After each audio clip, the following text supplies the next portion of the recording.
It's the King's official birthday today, a time marked by some colourful ceremonial, and also at this time the monarch confers honours on people who've shown outstanding achievement in some way. Many of the honours, of course, go to people who are in the government, in the establishment, all part of the clique. But then there are the others, and it's two of those others that I'm going to be talking about. I'm Granniopteryx.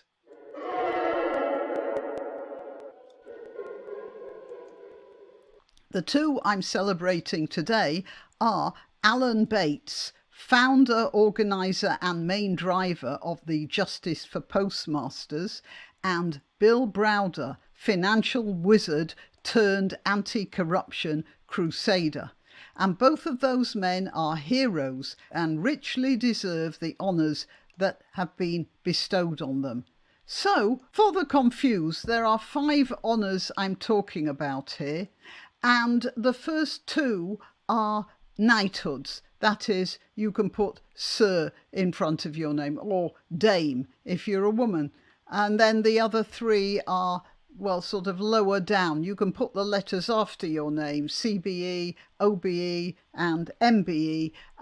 You can put those after your name, but that doesn't give you any special title. The first 2 are knighthoods, and Bates and Browder both got knighthoods, which is what they deserve. To start with Alan Bates, he was a sub-postmaster in Wales who started the Justice for Sub-Postmasters Alliance, through which he campaigned for the victims of the post office corruption scandal. He took on and finally exposed gigantic corruption in a national organisation that had all the power and finances and backing of a state. I'll get back to that after I've talked about Bill Browder, who is now Sir William Browder. He was an American with a financial empire that stretched across to Russia in the 90s, when everything was freeing up and we all had hope that Russia was the golden coming place of the 21st century. That went well, didn't it? And when Browder's lawyer and advisor in Russia was arrested and tortured to death, an appalled and guilt-ridden Browder turned his whole financial empire into a machine dedicated to getting, if not justice, at least restitution for Sergei Magnitsky. And his work resulted in Congress passing the Magnitsky Act in 2012, which penalised the Russian officials involved in the corrupt enterprise that killed Magnitsky. Since we know that opponents of the Putin regime tend to die of mysterious illnesses or peculiar accidents, it's obvious that Bill Browder, now Sir William Browder, is living under a constant threat of assassination. He took on an enormous state apparatus and he prevailed. He's a very brave man and his knighthood is well deserved. Recognition of the sort of bravery that we would have expected of any knight of old. Now, back to Alan Bates, and I think we have to hat tip the MSM for this.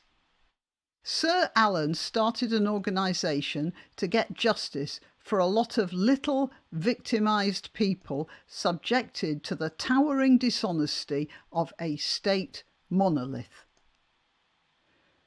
Fighting the post office is like fighting an entire country on your own, and he managed to draw people together to get legal representation, to restore reputations and to get compensation. It was an amazing piece of work he did, and he's just an ordinary man. He had no political influence, and although he did have a lot of previous directorial experience in a small way before retiring to the quiet life of a postmaster, he was hardly a captain of industry. He had no contacts. He was a postmaster. I mean, Postmasters are very respectable people, but they are hardly business magnates. And yet he did it. He rose to the occasion magnificently. I knew about this a while ago. And I even made a video about the whole sorry mess. It might have been 3 years ago. But did the BBC report on it? No. Did the papers make an issue out of it? No fear. They still wanted to stick their forks into their lobster thermidor in the Savoy Grill at the same table as the heads of our state postal service. They still wanted to hobnob with the sort of people who have letters after their names. If the story appeared at all, it was in a column on the 6th page of the papers, and in the broadcast news it might have merited a passing mention somewhere at the end, if there was time on a slow day. Then what happened was a TV series. Do not underestimate the power of something like that. A story about innocent people caught in a Kafkaesque trap is television gold, but also a hot potato. What if it turned out the people were guilty after all? The post office wasn't exactly admitting to wholesale dishonesty, just a few mistakes, they kept saying. Also, many of the victims had been forced to sign non-disclosure agreements, so the scale of the horror was pretty much obscured. It was all damped down. Putting on that TV show required a good deal of courage. And it was that television series that brought the matter to the hearts and minds of the British public. The resultant outrage caused Parliament to finally get off its fundament, confront it, questions were asked, and agencies engaged to investigate, and subsequently the government forced the post office to revise the paltry compensation with which it had tried to fob off its hundreds of victims, and a law was passed exonerating the falsely convicted. It was only because of that television series, it was called Mr. Bates versus the Post Office. And it was only because of that that same huge machine that had crushed the postmasters then turned about and made for Paula Venables. And not before time either. In my opinion, the woman who did the research and wrote the script, she's called Gwyneth Hughes, and whoever had the guts in the television company to commission the series, both of those people deserve honours too. Remember, this was a series about a group of people who'd been accused and convicted of gross crimes. It took some courage to make a show telling everyone that the state was wrong. Remember, the state is always right, isn't it? So, however much we might calumny the mainstream media, that show proves there is a place for the MSM. Absolutely. There's a place for it. Credit where credit is due. Alan Bates would not have got that knighthood if not for the publicity of that television show, and furthermore, the victimised postmasters, what's left of them, are now much better off financially, although of course nothing can compensate most of them for the torture they endured and the social opprobrium. Excuse me. So,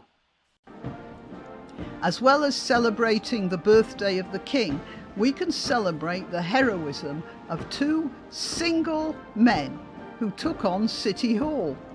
Well, a lot more than City Hall actually, and they prevailed. And it's marvellous to think that this can still be done and that there are still men of courage like that in this world. And I'm glad there's an honours system. The honours system that we have here is something that acknowledges that bravery, commitment and initiative.